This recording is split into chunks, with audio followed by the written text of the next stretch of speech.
Itu Mbak, yang di lukisan itu adalah Sri Putri Adinata yang saya kenal. Yang 2 minggu lalu dia menyuruh saya untuk membersihkan halaman rumah ini dari ilalang dan rumput liar. Karena katanya anaknya akan datang menemuinya.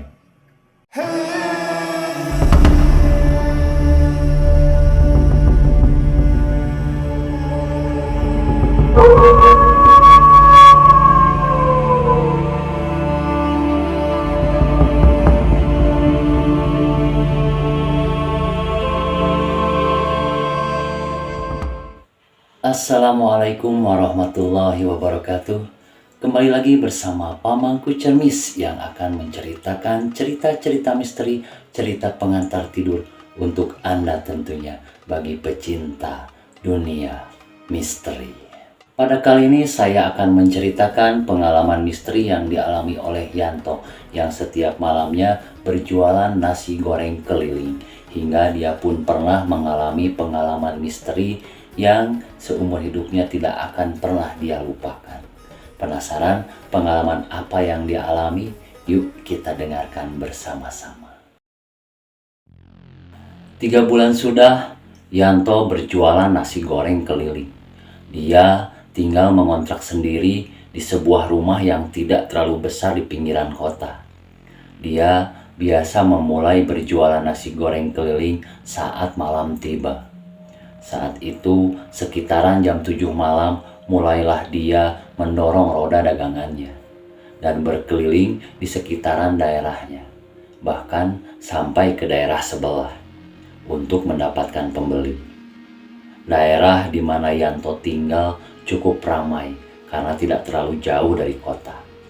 Bahkan di daerahnya sudah banyak perumahan besar yang tentunya dihuni oleh orang-orang yang kaya.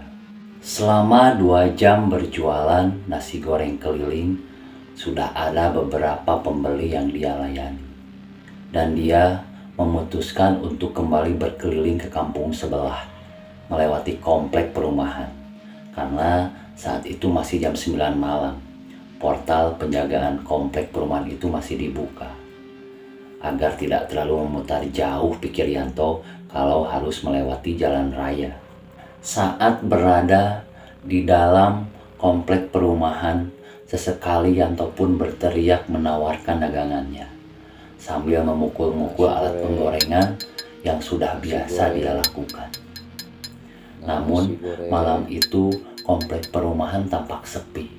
Hanya terlihat beberapa orang saja yang sedang menutup pintu gerbang rumahnya. Tanda penghuni komplek perumahan itu akan beristirahat. Yanto segera mendorong kembali rodanya agar cepat keluar dari komplek perumahan. Tak lama, 2 blok lagi Yanto mau keluar komplek. Terlihat di ujung blok komplek ada seseorang wanita paruh baya memanggil-manggil Yanto untuk membeli dagangannya. Segera Yanto pun mendekat dan menghampiri wanita itu. Saat wanita paruh baya itu ada di hadapan Yanto, segera ia pun memesan nasi goreng. Dengan perasaan senang, segera Yanto pun membuatkan nasi goreng pesanan wanita itu. Setelah selesai, segera Yanto pun memberikan nasi goreng itu. Dan wanita paruh baya itu pun segera menerima pesanannya sekaligus membayar kepada Yanto.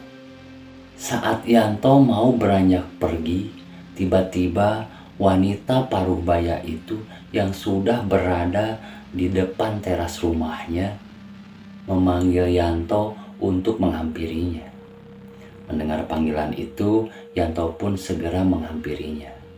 Dan saat berada di teras rumahnya, Yanto dipersilahkan duduk di kursi yang terbuat dari rotan.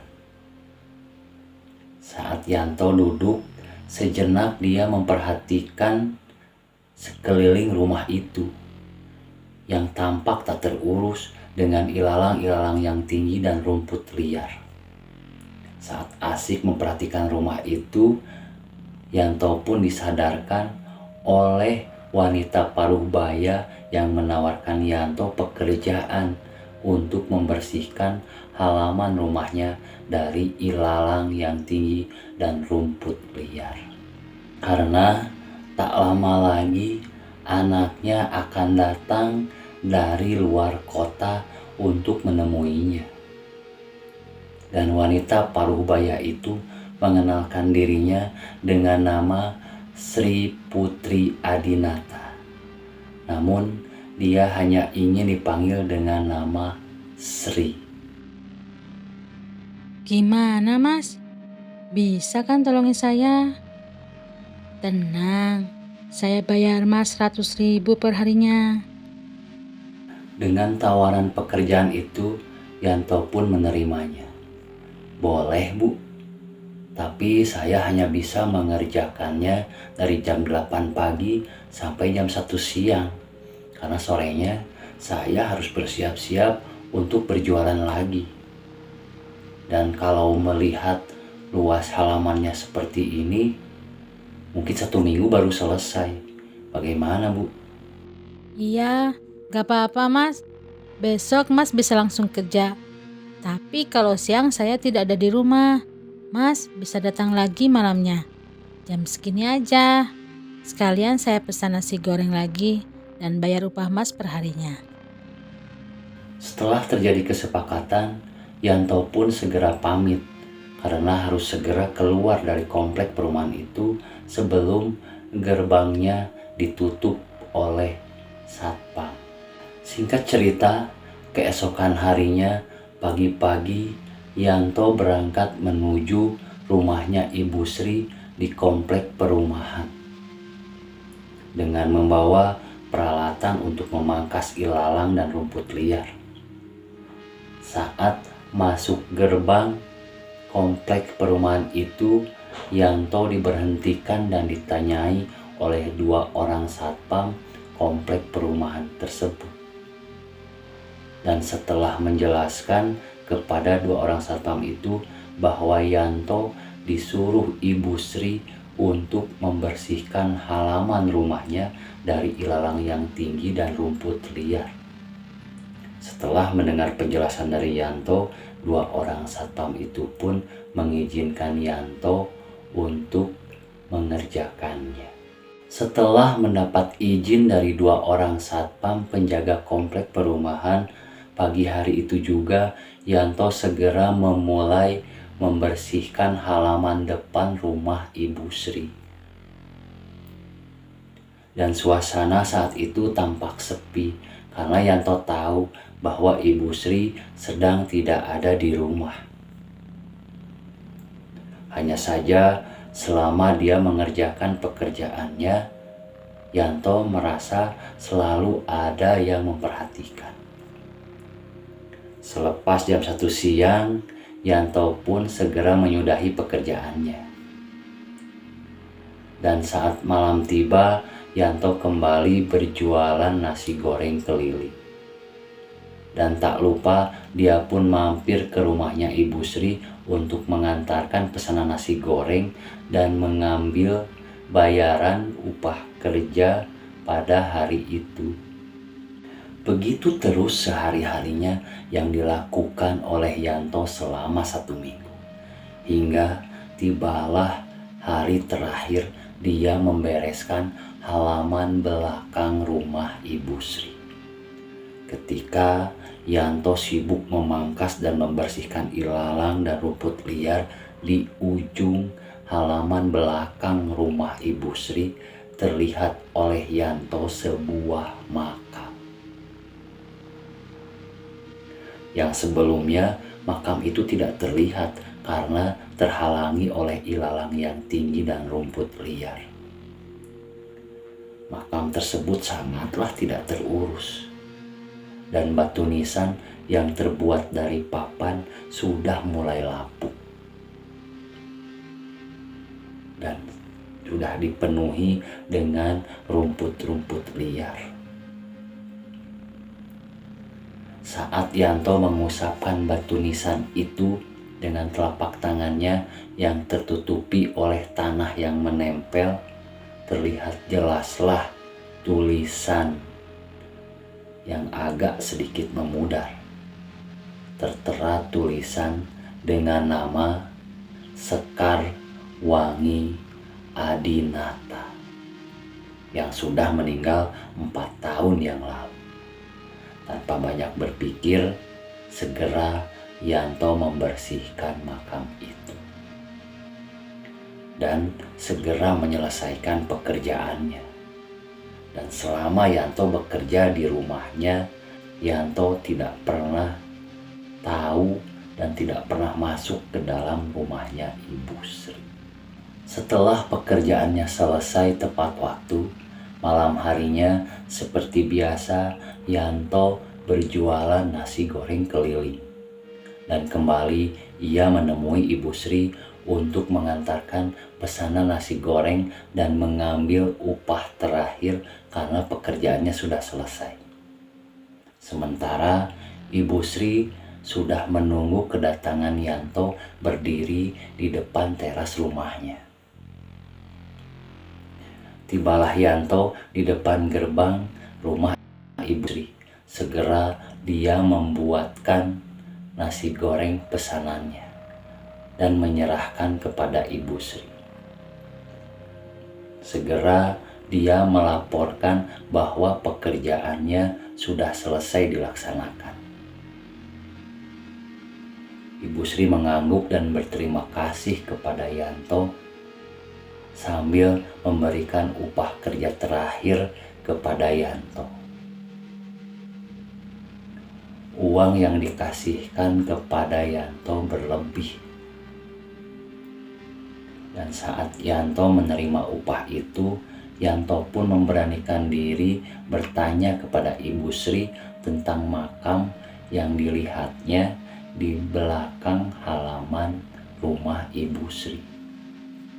Maaf Bu, tadi saat saya membersihkan halaman belakang rumah Ibu, di ujung halaman belakang rumah Ibu terdapat sebuah makam. Dan di batu nisan itu tertera tulisan Sekar Wangi Adinata. Kalau boleh tahu, itu siapa ya Bu? Oh, itu makam ibu. Oh iya Mas, boleh minta tolong lagi tidak? Tolong bikinkan batu nisan yang baru dan bagus untuk menggantikan batu nisan yang lama. Kembali Ibu Sri memberikan kerjaan lagi kepada Yanto. Yang kebetulan Yanto memiliki teman yang biasa membuat batu nisan dari batu marmer. Hingga Yanto pun menyanggupi apa yang ditawarkan oleh Ibu Sri.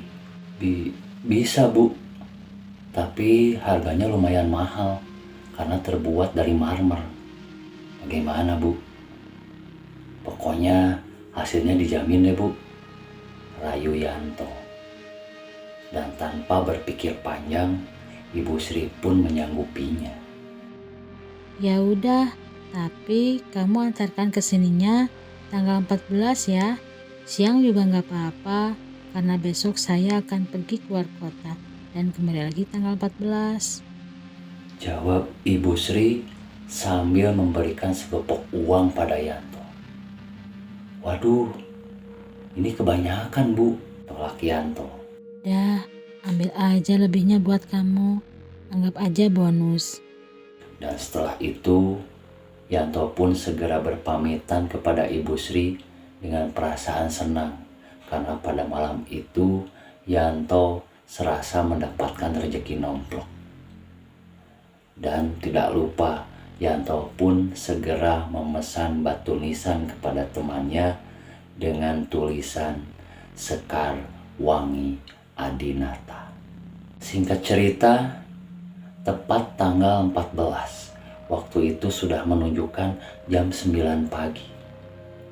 Yanto segera menuju rumah temannya untuk mengambil pesanan batu nisan. Dan setelah menerima batu nisan itu, Yanto menuju ke rumahnya Ibu Sri dengan menggunakan angkutan umum. Sesampainya Yanto di depan pintu gerbang komplek perumahan. Ketika dia mau masuk kembali, Yanto diberhentikan oleh 2 orang satpam. Dan setelah Yanto menjelaskan, 2 orang satpam itu pun mengizinkan Yanto masuk dan memberitahukan bahwa Ibu Sri, suami dan anak-anaknya sudah datang dari luar kota kemarin malam. Segera Yanto pun masuk ke komplek perumahan itu dan menuju rumah Ibu Sri dengan membawa batu nisan yang dibungkus koran. Tak lama tibalah Yanto di depan pintu gerbang rumahnya Ibu Sri, dan terlihat di dalam ada sebuah mobil pribadi warna putih. Masuklah Yanto.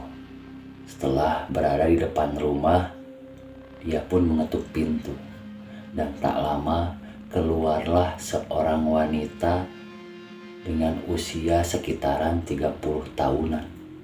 "Siang, Mbak. Maaf mengganggu. Bisa bertemu dengan Ibu Sri? Saya mau menyerahkan pesanannya, Mbak." Ya, saya Sri. Pesanan apa ya, Mas? "Oh, maaf, Mbak. Bukan Sri Anda, tapi Sri Putri Adinata yang sudah menyuruh saya membersihkan halaman rumah ini dan juga membuatkan batu nisan pesanan atas nama ibunya," jawab Yanto. Dan saat dia melihat pintu terbuka, di dalam rumah tersebut terlihat sebuah lukisan yang mirip dengan Sri Putri Adinata yang dikenal oleh Yanto. "Nah, itu Mbak, yang di lukisan itu adalah Sri Putri Adinata yang saya kenal. Yang 2 minggu lalu dia menyuruh saya untuk membersihkan halaman rumah ini dari ilalang dan rumput liar, karena katanya anaknya akan datang menemuinya. Dan dia pun menyuruh saya untuk membuatkan batu nisan yang bagus dan baru untuk makam ibunya yang tidak terurus." Mendengar Yanto berbicara seperti itu, segera wanita itu merebut bungkusan yang dipegang oleh Yanto dan segera merobeknya. Dan saat melihat barang itu, ternyata itu batu nisan dengan tulisan Sekar Wangi Adinata. Seketika itu juga wanita itu berlari dan menangis menuju ke belakang halaman rumahnya. Dan saat dilihat oleh Yanto, wanita itu segera memeluk makam Sekar Wangi Adinata. Sambil lirih, dia terus meminta maaf kepada makam ibunya.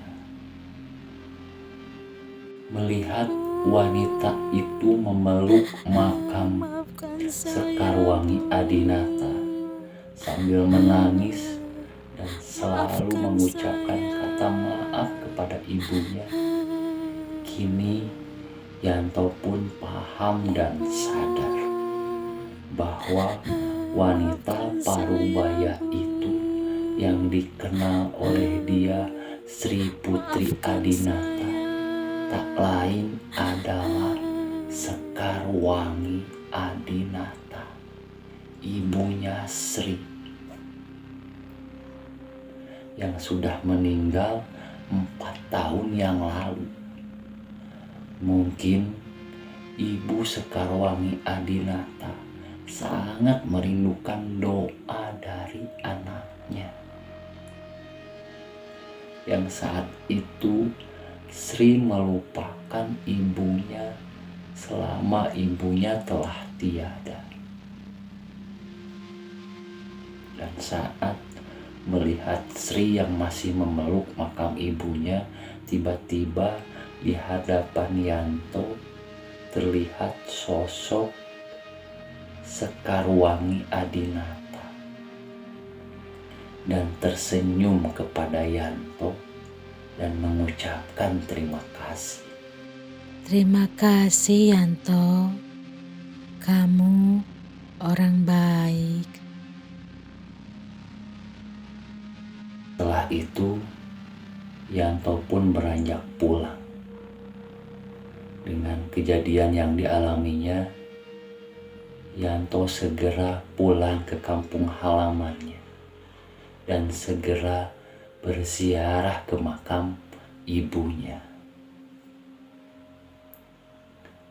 Dengan pengalaman yang dialami olehnya melihat Sri Putri Adinata dan Sekarwangi Adinata, kini Yanto setiap bulannya selalu mengunjungi makam ibunya dan selalu mendoakannya.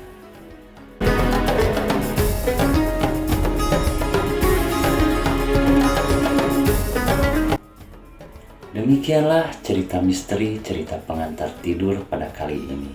Semoga di balik cerita ini bisa diambil hikmahnya oleh kita semua, tentunya bagi pecinta dunia misteri. Nantikan kembali cerita-cerita misteri, cerita pengantar tidur lainnya dari Pamangku Cermis. Terima kasih. Assalamualaikum warahmatullahi wabarakatuh.